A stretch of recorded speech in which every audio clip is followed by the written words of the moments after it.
saying. I mean, I'm picking up everything. I think what I hear, and I think the biggest focus that I want to pay attention to is that it is okay to not be okay, and recognizing that, and having the chance and the freedom within yourself to reach out and ask for help. As we tie it back to like what Giving Kitchen does today, especially for someone like a Patrick or a Ryan or the 18,000 food service individuals that Giving Kitchen has helped now in our 11 years, it is that message of it is okay to reach out and ask for help. No one has to know the nitty-gritty about the details of what's going on. In fact, that should stay confidential, especially when you're dealing with the type of services that we offer. But it is absolutely okay to be in pain and in fear, because there is someone there who is willing to step up and help you. Right. This episode is brought to you by Restaurant Systems Pro. With excitement, allow me to introduce to you today's guest, founder of the Giving Kitchen, Jen Hidinger-Kendrick. Jen, are you feeling unstoppable today? Very unstoppable. Favorite Sia song. Oh man, I am psyched to be here. Yeah, right? Isn't that a good one? I recently did a reel to that. I love it. I'm super excited to be here. I want to give a special nod to Will Bradley, who told me to get you on the show. And honestly, the Staplehouse has been on my radar for a long time. I think I reached out way back when I was getting started. I just to say that I admired you guys. I always wanted to get you on the show, and I'm making it happen here today.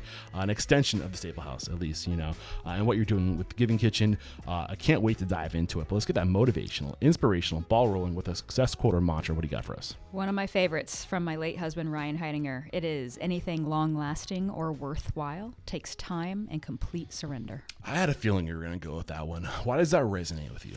It is one of the most powerful testimonies to sticking with it. True acceptance and just being a part of the journey, whatever is before you, and being fearless through it. When Ryan was still alive, he gave a speech actually at the High Museum here in Atlanta through a session called Creative Mornings.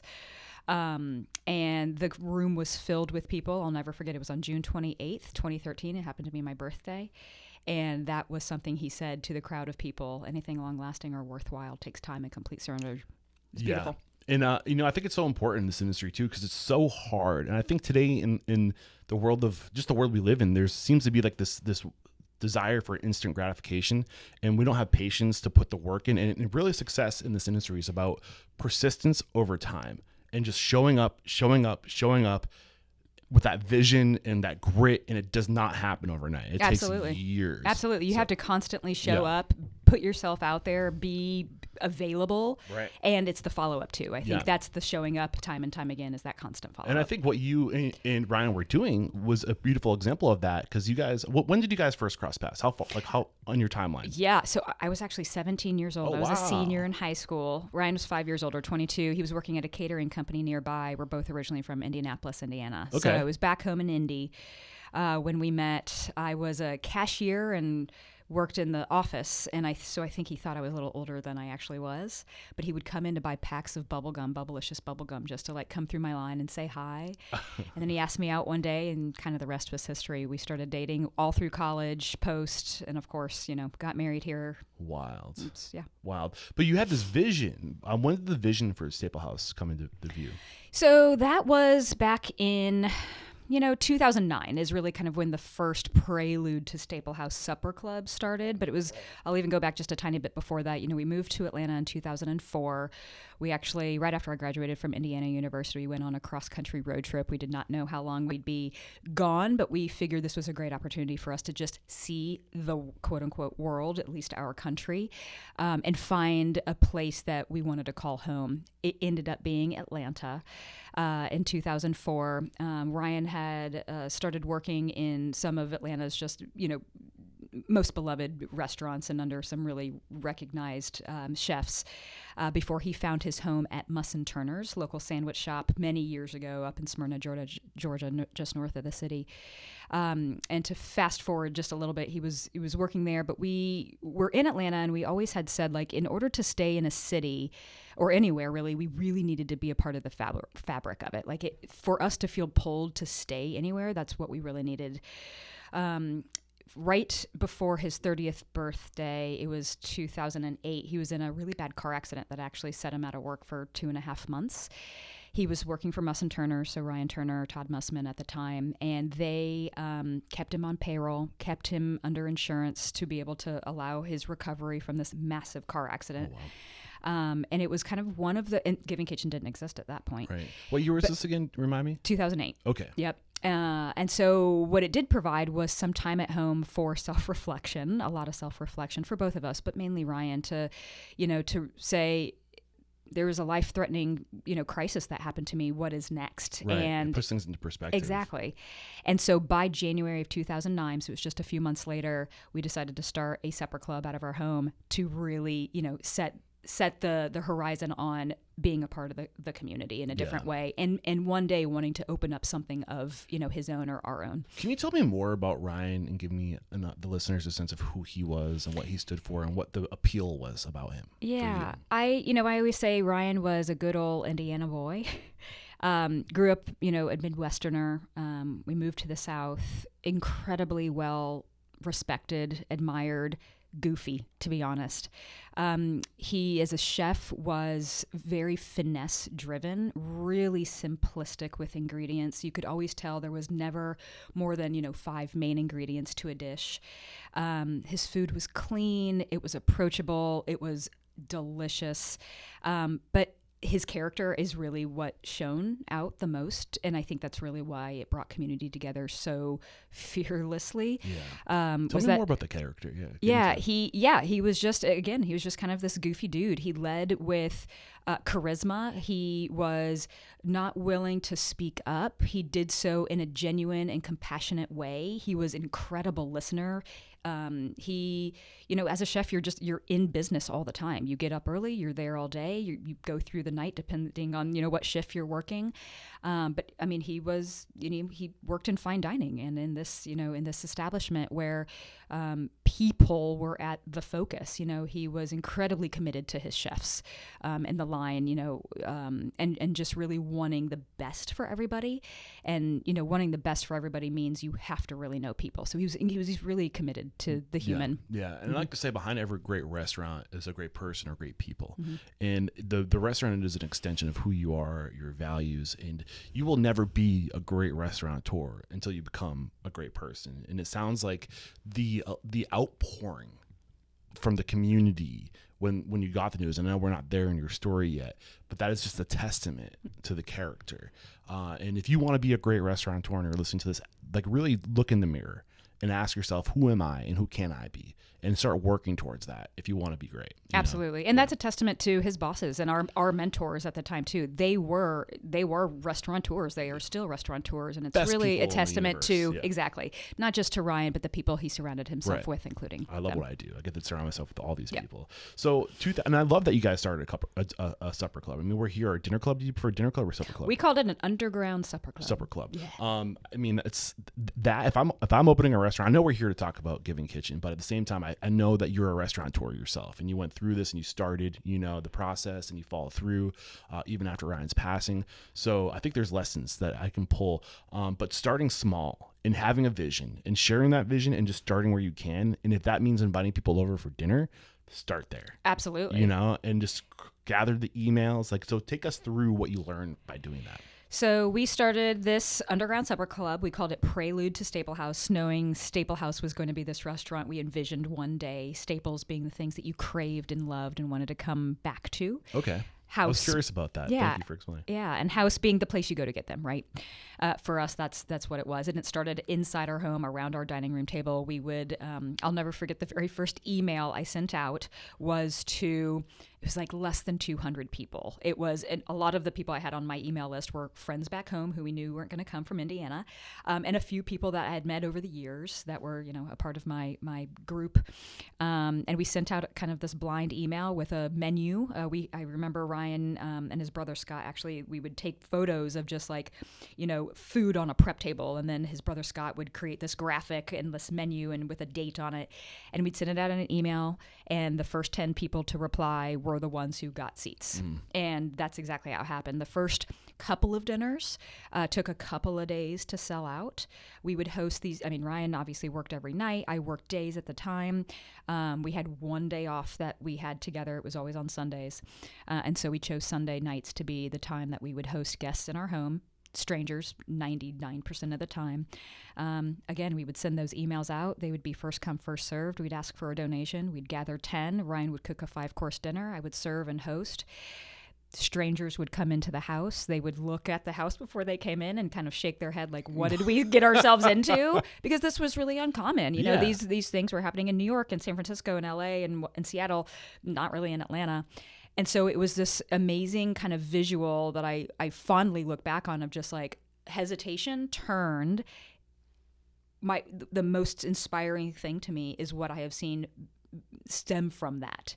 And it's those people who came time and time again. We left giving hugs and high fives and just craving this opportunity for community and learning about people. Right. It was awesome. But it was talk awesome. About building a list, 10 people at a time. Yeah. Right. And you do that. How many times did you do this? Oh, God, for 4 years. 4 years. How many times a week? Yes. By the time he was diagnosed, 4 years. So once a week. It wasn't every single Sunday, but it turned out to be a source of additional income for us. I'm not going to lie, from donations. Like 40 times a year. Right? Sure. Yeah. 40 times. Plus a couple big events we hosted.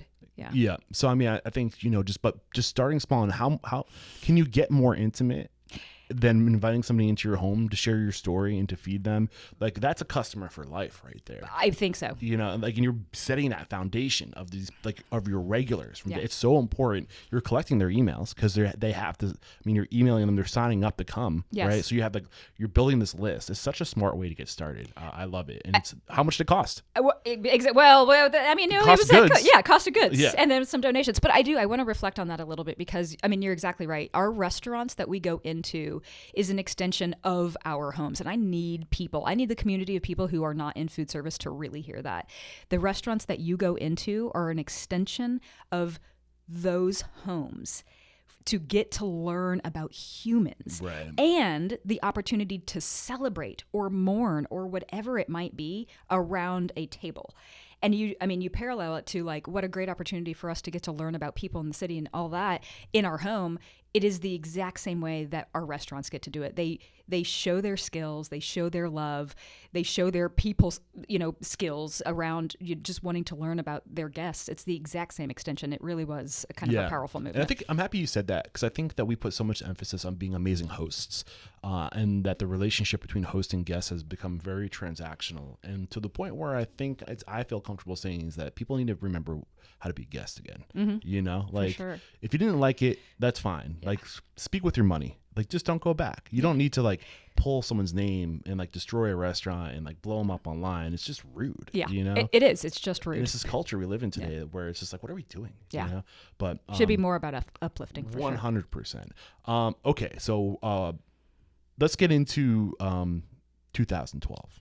You get this news. Mm-hmm. Take us to where you were at that point, like where you were in your progress for opening your restaurant, and just take it from there. Yeah. So to 2012, we're now 4 years. Fast forward.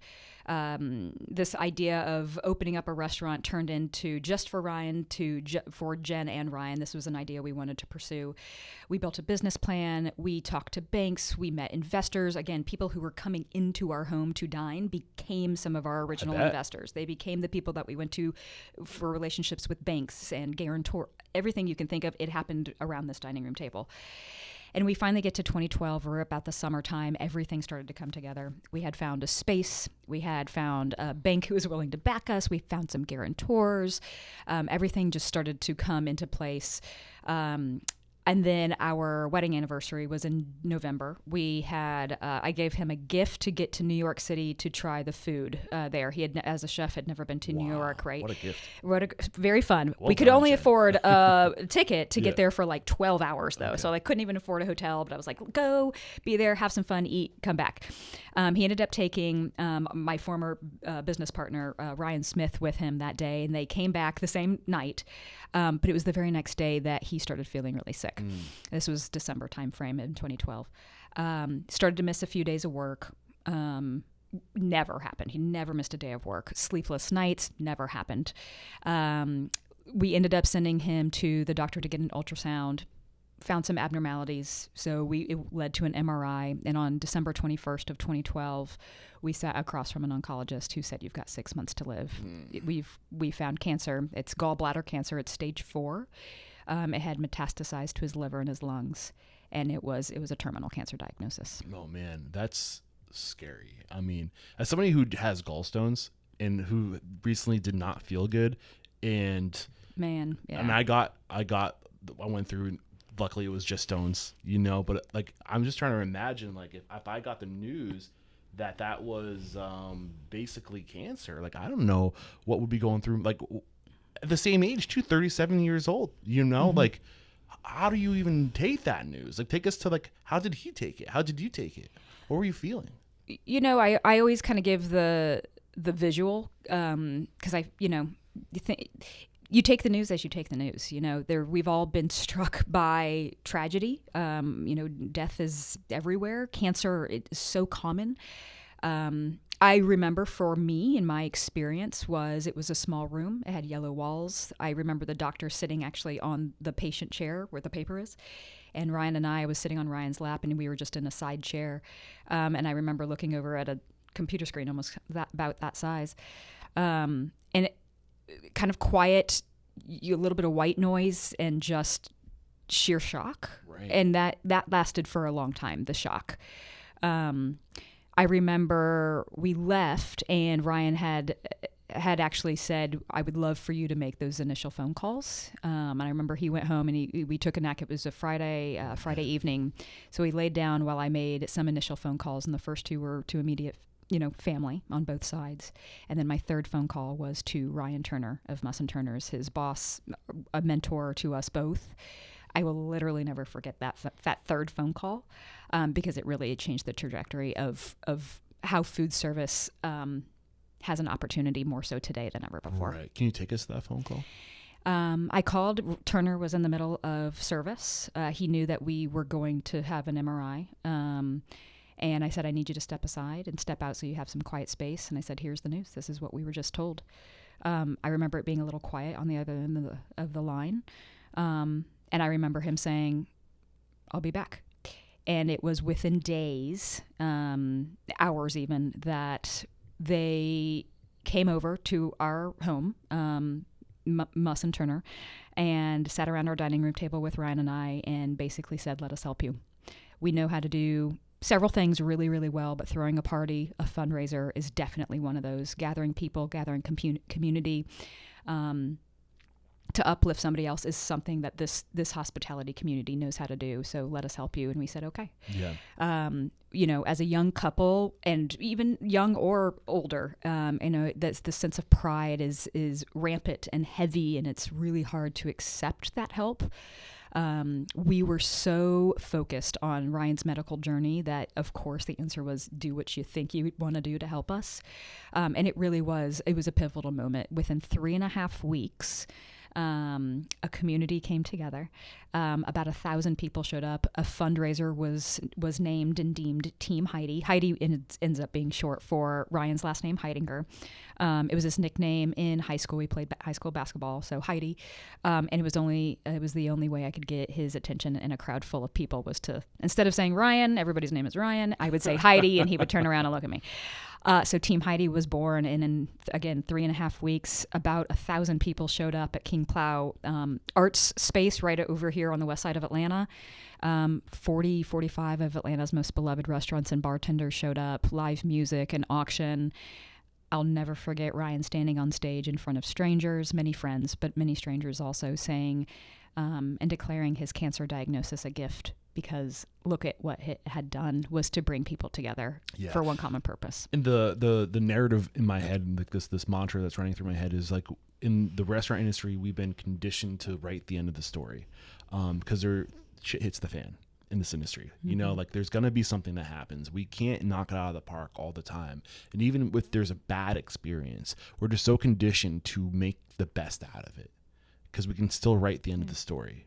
no matter what happens in a night of service. I just think we're conditioned to make the most out of any situation. And you see that even after the worst news you could possibly get. Let's make the best out of this news. What can we do to write the end of the story? You know, and I think for that, you know, there's a lot of choices we have to make in life, right? And I think the biggest thing that has inspired so much was Heidi's opportunity of accepting his path. There was a moment, and it just happened. It's like these light bulb moments that happen in our lives, that there was complete sadness and shock and fear and everything that can kind of really cover you up.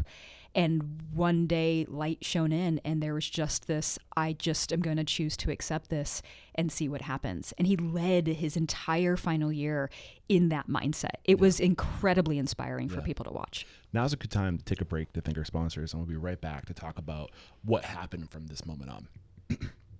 We have to interrupt today's episode to let you know that every second and fourth Thursday of the month at 1 p.m. Pacific, 4 p.m. Eastern, Restaurant Systems Pro CEO Fred Langley is going live to teach you everything you need to know to run a profitable restaurant from soup to nuts. All you gotta do is click the link below. We're back, and so bring me to, so many things we could talk about right now.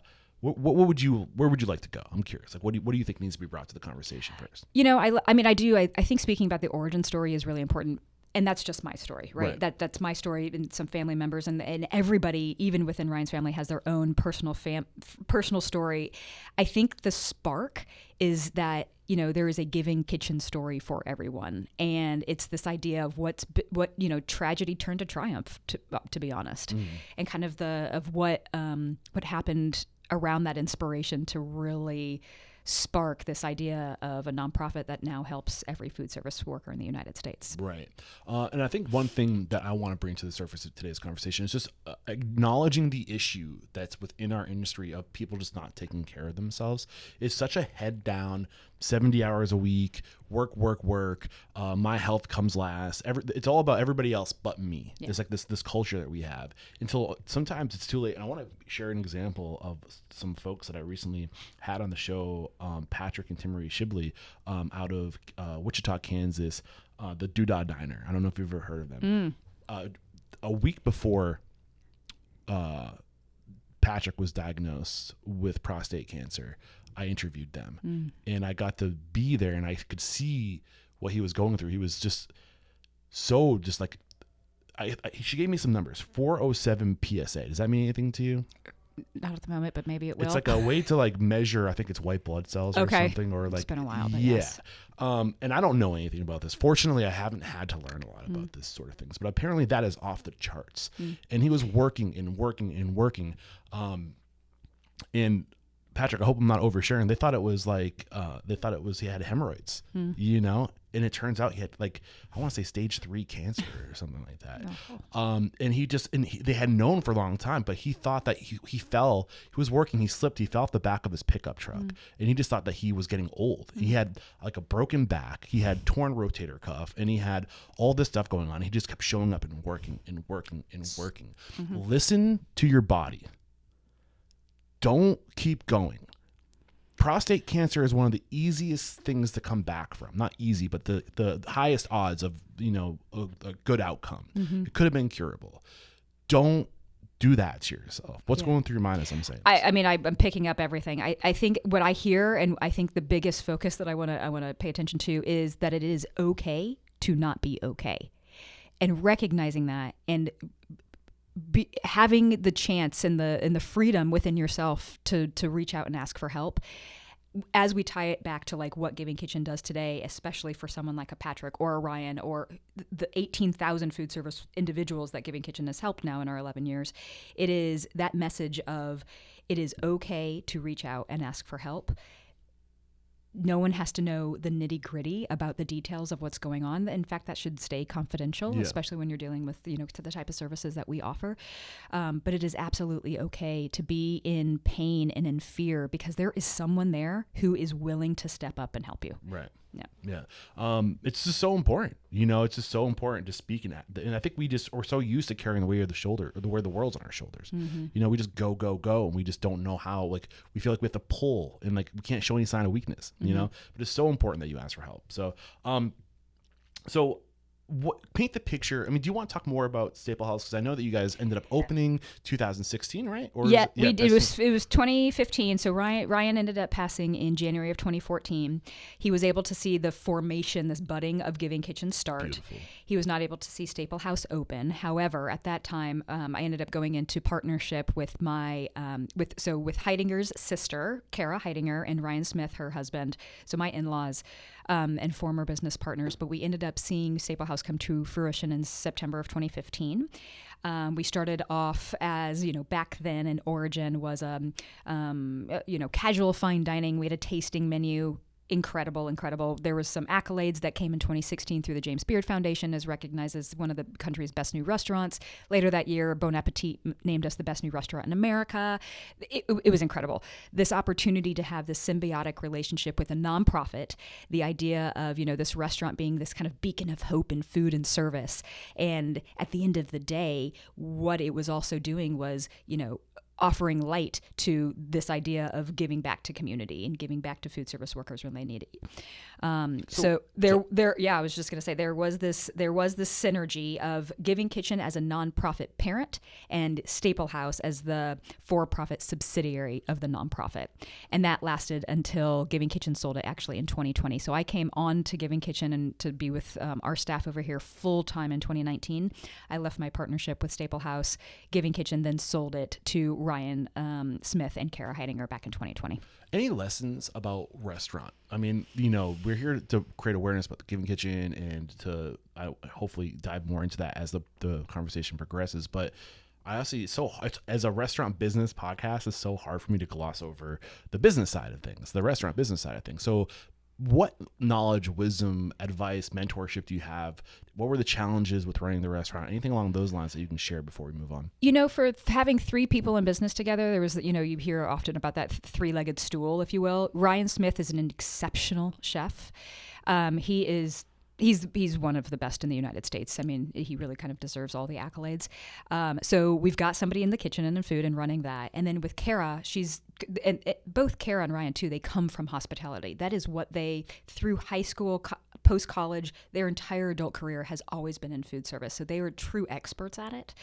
And with Kara, she is hospitality driven to her core. And so she ran the front of house. She was acted as our general manager. And then I was kind of the books. I also helped and supported our staff on the floor nightly for many years. But I was the one kind of behind the scenes, obviously pushing the brand, pushing the mission, being a spokesperson for Giving Kitchen and Staplehouse at the time, right, and helping run the books. Having somebody who has a degree in broadcast communication on your team is genius. Well, yeah, that was an accident, but yes. Yeah, but I mean, it just goes to show the power of being able to communicate and get the word out is a big part of what we have to do today. And I think in storytelling, that's really just where, I have found my passion. I went to school, but I ended up not going to the Kelley School of Business at Indiana University because I was deathly afraid of public speaking, deathly.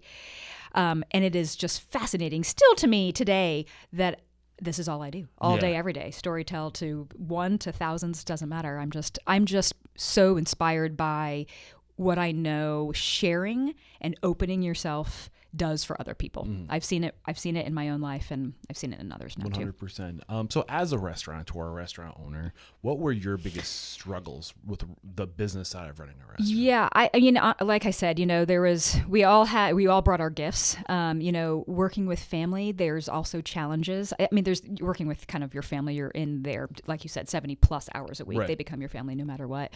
I think there was just this kind of newness to it all. We've never gone into business before. an incredible challenge to do it through grief, and again, to just, to do it in a way where it was never really done before, with having a nonprofit be the parent, to this. Yes. There were 2 separate boards. The business was really hard, like the actual intricacies of the business. There's a nonprofit, you have a board, you answer to them. This for-profit subsidiary, the Staplehouse, had a board that we had to answer to. What is a subsidiary? Subsidiary, like, defined? It's a for-profit, so just like any other restaurant, whatever. Yep. We channeled our profits to a bank loan and to back up to the nonprofit parent. So as a channel of funds going back to the community, through the programs of Giving Kitchen. So Staplehouse had a philanthropic arm where Yes. it was donating a portion of its profits to the nonprofit. Yes, and that was always kind of the goal. That was kind of the idea from the very beginning. Of course, you get through the years, and there's just, again, many hardships, which was why the decision was made in 2020 to go ahead and sell it and allow Ryan and Kara to just carry it on however they like. Yeah, that makes total sense for sure. So, tell us more about Giving Kitchen. Like, if we're listening to this, yes, maybe we just got horrible news, and maybe we need some help. What do we need to know? Simple. Giving Kitchen helps food service workers. We do 2 things exceptionally well. If a food service worker is in crisis, so this is an illness, an injury, the death of an immediate family member, or a house flood or fire in your home, something crisis related like that, Giving Kitchen will step in and help pay the rent and utilities so food service workers can get back on their feet. If they're missing work, they're out of work, and they need some help, that's where we can step in. We also offer community resource referrals. So when you think of, wow, Giving Kitchen was fantastic. They helped me pay 2 months of my rent and utilities. I didn't have to worry about any of that, but I'm really suffering from some mental health issues right now. I'm going to reach back out to Giving Kitchen because I know that they're going to be able to give me some access to low or no cost services throughout the country. We have built a really wonderful reputation through our relationships. At the end of the day, that human connection and those relationships are key. And that's how Stability Network is really meant to work, is to give a warm referral from food service to community resource instantaneously. Yeah, and the process seems pretty obvious. You just go to thegivingkitchen.org. Yes. And then from there, ask for help. That's pretty exactly straightforward. Right. Pretty Just straightforward. Yes, and everything that we do is in Spanish and in English. Okay. We have a multilingual call center, and we can speak to food service workers in over 180 languages. And there's literally a button. I said ask for help. Like, there's a button that says ask for help. It's all Click it is. That button. It is that simple. That's what you'll hear in our messaging and all over social, and is just that simple. Ask for help. 18,085 food service workers served. That's amazing. Yeah, that's just recent. That's just this year. That's just recent. That 18,000 mark of food service workers served just happened in the last couple of weeks. 85. Yep. Yeah. 85 over. Yep. Anything else we should know about the Giving Kitchen that hasn't come out of today's conversation? I just think it's, to see a need and to see it flourish and built by community and for community is just one of the neatest things I've ever seen happen. Giving Kitchen started right here inside Metro Atlanta. 11 years ago, we were only helping full service restaurant workers. When you pick up the phone and you hear story after story after story, you do a really good job of listening. And I want to make sure that the community knows that this organization, we are buttoned up. We can help any food service worker. There is no barrier to entry. We serve with compassion and care, and we are really good at our jobs. We are efficient. And I say that because when you look at Giving Kitchen's growth over the past 11 years, in 2016 and 2017, we were helping 250, 350 people a year. We would award, $500,000 in financial aid. In 2023, Giving Kitchen helped over 5,000 food service individuals, $3.5 million in financial aid just in 2023. Since our inception, Giving Kitchen has helped over 18,000 people. We have awarded over $12 million in financial aid. We have prevented nearly $20 million in excess costs.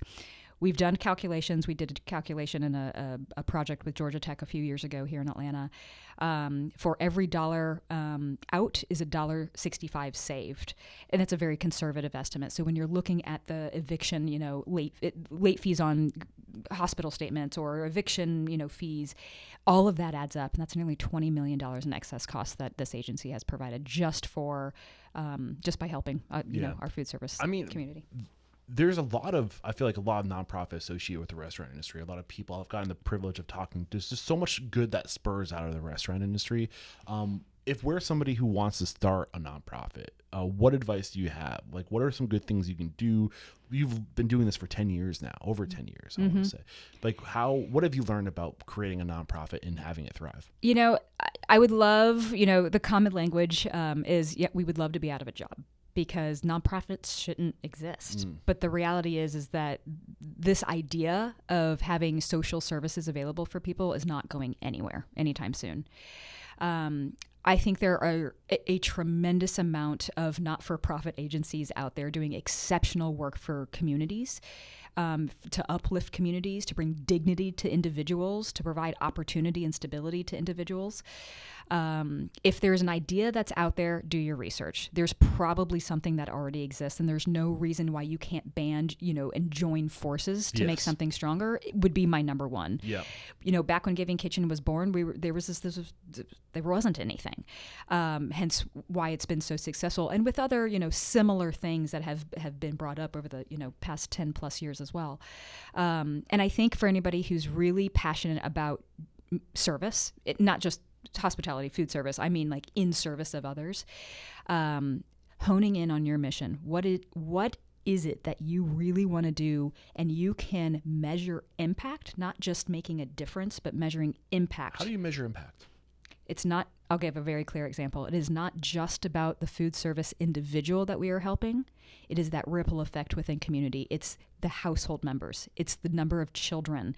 It is what we are doing for an industry that is that ripple effect of what Giving Kitchen is really able to do. How do you measure that?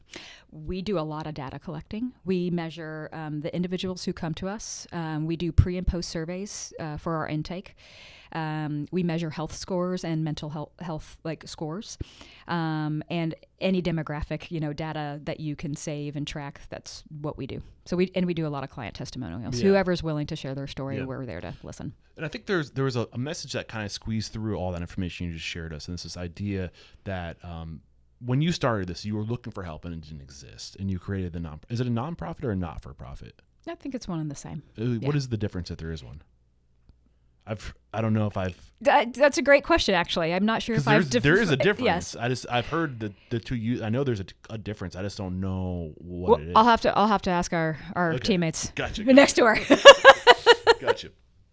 But the message I wanted to pull out was that there seems I'm aware of other nonprofits that do similar work that are here to provide aid to people in the workers, owners that don't have the resources. But it sounds like what the message is, it's better to pool the resources than it is to spread the resources out. Is that what I'm hearing? I think that's actually fantastic that you picked up on that. And I think it's another thing that Giving Kitchen has done in our 11 years is we were this kind of Jane Jack of all trades of wanting to do so much. I mean, when you're in this nonprofit kind of sector, you're in service of others. That's all you think about. And you want to do everything that you can. We started the agency with financial assistance. It took us a couple years to build our stability network program, that connection to community resources.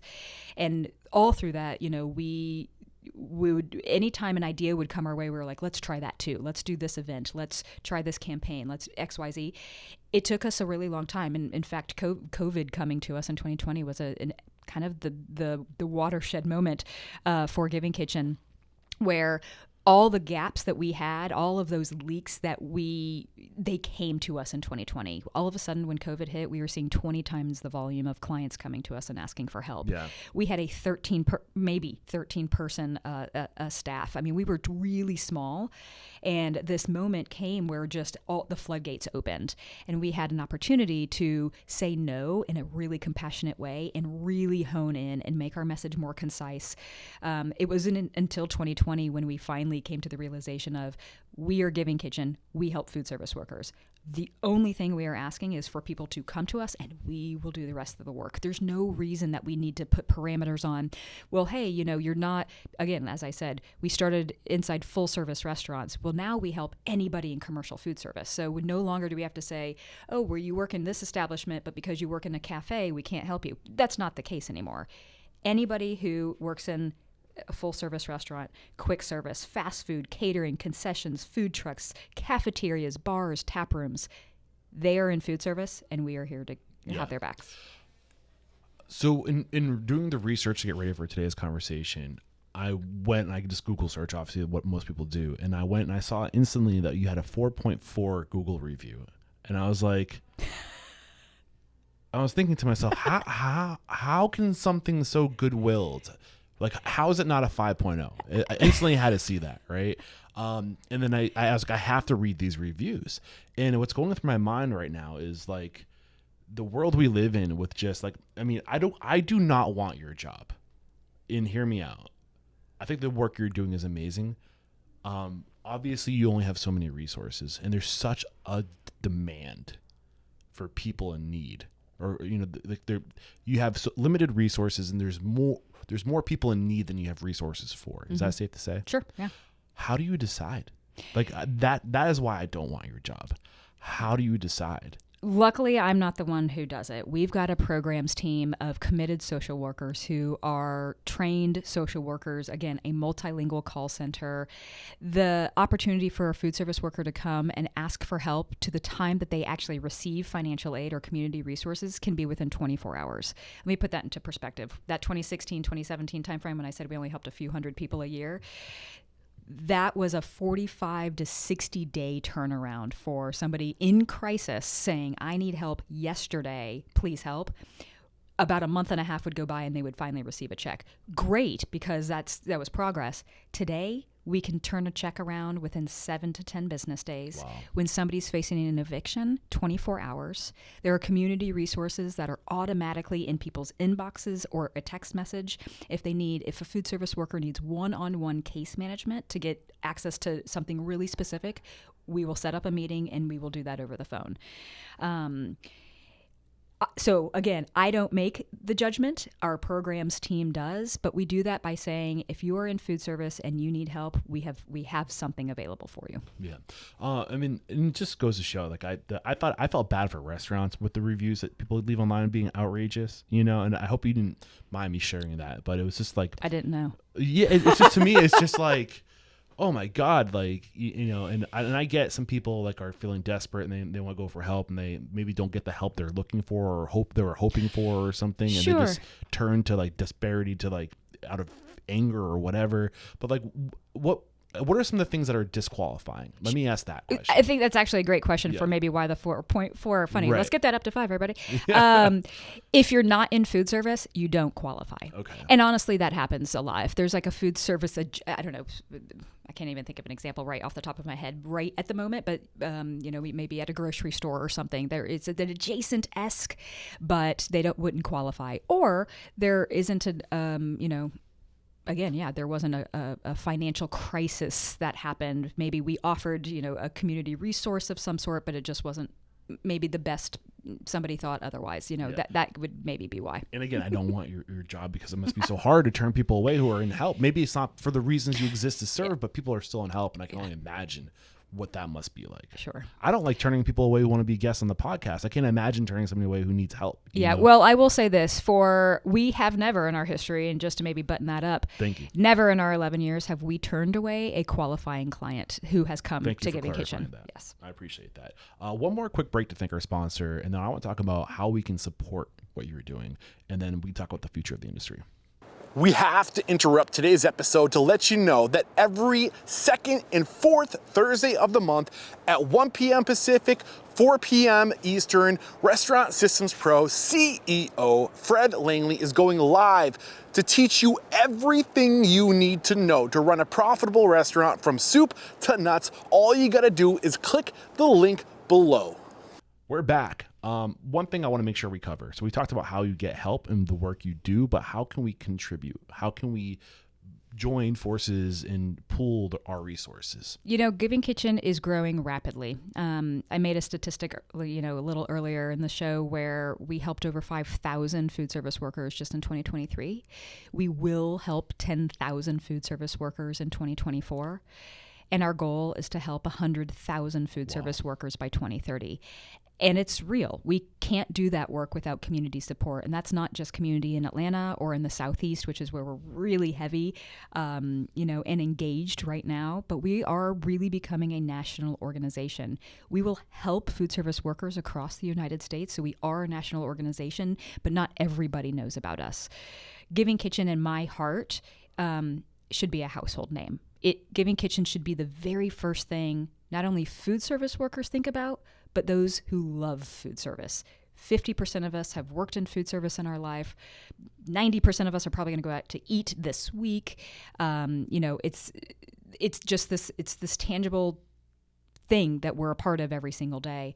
And the only way that we'll be able to do that is with community support. By that, you can sign up and follow us on social media at Giving Kitchen. And if you want to be a supporter, I encourage you to do so. In 2020, when the pandemic hit, I talked about that increase in clients coming to us and asking for help. Another incredible, impactful moment for the agency that happened was that we received over 5,000 new donations to Giving Kitchen in just a few months' time. All of a sudden, this idea of food service being this first line, and essential to our lives was completely apparent. And I don't want that to ever fall off.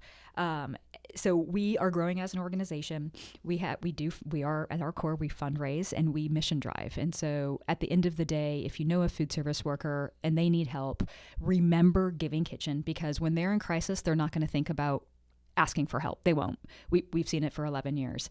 But you as a brother, as a sister, as a mother, as a friend, you're going to remember Giving Kitchen, and you're going to say there's an agency out there who has your back, and to fill out that ask for help form and get the assistance they need.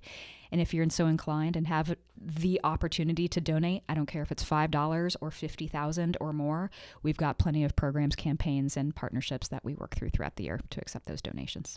Yeah. And so you go to thegivingkitchen.com, and right at the very top it says donate.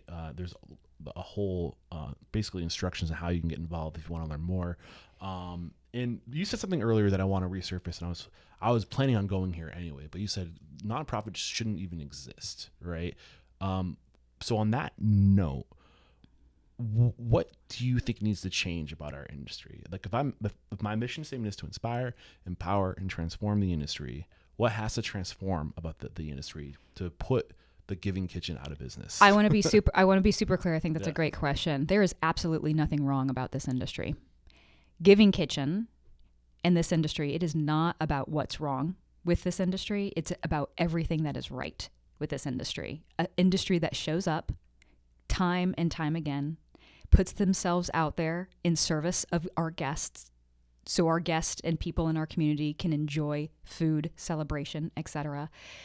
Giving Kitchen is an opportunity for food service workers to know that they have dignity within the workplace, that they matter within community and within humanity. I think there is really nothing wrong with this industry. And I think that's a really common misconception, that the labor is too long and it's really hard and grueling. All of those are true, but it's true for CEOs too. Like in business, making billions of dollars, there's stress everywhere and there's anxiety everywhere.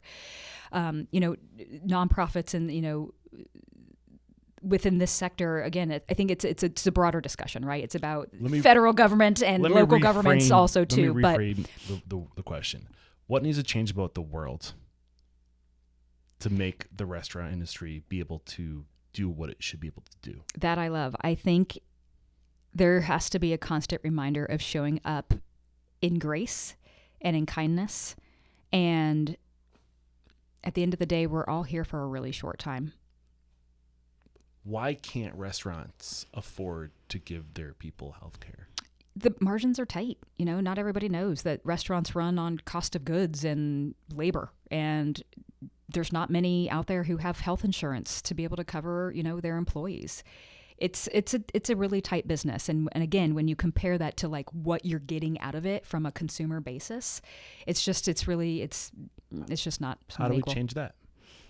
you got to show up. You got to vote locally. I mean, there's so much about, how communities are really driven, Raise your hand. If there's something that you're passionate about, join a student council or a board of something, or go to your local vote. Like, know what's available and in your community. And those are the opportunities, I think, to make kind of more holistic worldwide or, big national kind of changes. For food service, I just need everybody to know that they matter and they deserve dignity, opportunity, and stability, and Giving Kitchen can give them that. Yeah, 100%. Anything we haven't discussed that I missed or that you'd like to get out before we start to wrap up? I mean, no, thank you so much for all the amazing questions. Thank you. It was a lot of fun. I was really looking forward to this. I love the work you're doing, and my platform is yours. Anytime I can help you get the word out, please reach out to me. The work you're doing is amazing, and I'm here to create awareness. Thank you. And again, I know you mentioned Will's name, but to reiterate, he is such a connector of people. So my thanks to Will Brawley, and I appreciate it. Yeah, follow us at Giving Kitchen and givingkitchen.org. And Will Brawley with Schedulefly. Yeah. Probably Hey, pound for pound the best investment you can make if you're not looking to get heavy into tech, but you need a solution within reach. If you're just getting started, you don't have a lot of extra, resources to buy restaurant technology. Pound for pound, the highest ROI to get Schedulefly to streamline communication. Everybody should be using some type of scheduling software. Yeah. It is in reach for everybody. I totally agree. Yeah. And Will's a great friend and a great partner. He's a part of our council in North Carolina. But if there's ever any questions, you can even visit givingkitchen.org, see who we partner with and who chooses to partner with us. And there's lots of technology options out there for people. So I have two more questions before we officially have the call to action for the listeners, so how to connect with you and everything. But again, the mission statement is to inspire, empower, and transform the industry, and in doing so, transform the world. How have you personally transformed? Who are you today? Who is Jen today versus the woman you were when you just got started in this industry? Oh, wow. I would say I'm a compassionate listener and a fierce advocate for food service workers. Yeah, I love that. And this last question, it's a doozy. So hang on. Yeah, I have faith that you'll be able to answer it well, though. So if you got the news that you'd be leaving this world tomorrow, all the memories of you, your work, your restaurants, your nonprofits were lost with your departure, with the exception of 3 pieces of wisdom that you could leave behind for your legacy and for the good of humanity. What would those 3 pieces of wisdom be? Family first. 1. Community second. 2. I probably should have said yourself first, but also yourself third. I love it, Jen. Thank you. And one way that this next question right here is my North Star. Who do you respect and admire in the industry? Who's doing it right? Who is taking care of their people? Maybe it's a restaurant owner, maybe it's another nonprofit. Who is somebody who needs to be made an example of? Put them on my radar, please. My goodness. The worst question in the world for me because it's all about the food service workers.